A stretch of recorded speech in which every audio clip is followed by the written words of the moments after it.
Two infant boys have gotten the herpes virus after they got circumcised. Now authorities, including the health department, are investigating this case. Now, they were circumcised by an Orthodox Jewish family. It was part of their tradition. And part of the problem is after the circumcision took place, they applied something known as direct oral suction. And the reason why they do that is because they are supposed to draw blood from deep inside the wound. Now, apparently the adult who did this had the herpes virus and then transferred it over to the infants. Now, for infants who do get the virus, they could have high fever, seizures, and since 1998, there have been 2 cases of deaths. This is an incredible story, especially because circumcision in and of itself is highly questionable and I think rightfully debated. But to apply oral suction, to have an adult apply oral suction to an infant's newly circumcised penis should be illegal. And maybe that's a really strong statement, but I'm against that 100%. Okay. Let me double down on that strong statement. Okay. Now, there are some parts of culture that are great. There are some parts of different cultures that suck.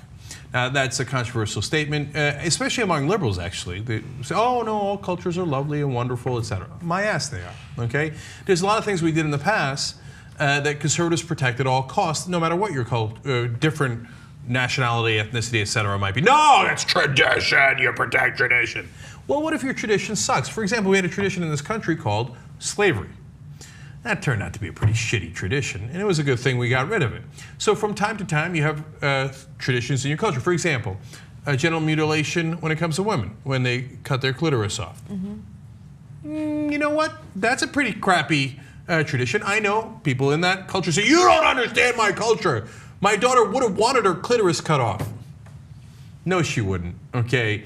And it's absurdity. I'm not willing to entertain that ridiculous notion. Yeah, they do that to ensure that the woman never enjoys sex. That's the main purpose. They want to keep her pure. That's why they mutilate the clitoris. You know, if you really believe that, maybe we should mutilate the part of your penis that you get enjoyment from. You don't need that to have sex. She doesn't need it to have sex. You don't need it to have sex. You can still, you know, give it a go college try. Oh, you don't want it for men. You only want it for women. Huh, that's weird. Okay, so this is why I'm a progressive and not a conservative. Because conservatives say the old way is always the right way and we never want to change, right? Conservatives in this country, in the beginning, didn't want to rise up against the English government. Why? They were loyal English servants, okay? They were servants of the crown, long live the queen and the king at the time.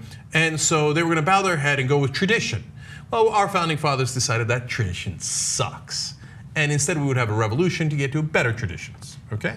So now in this case,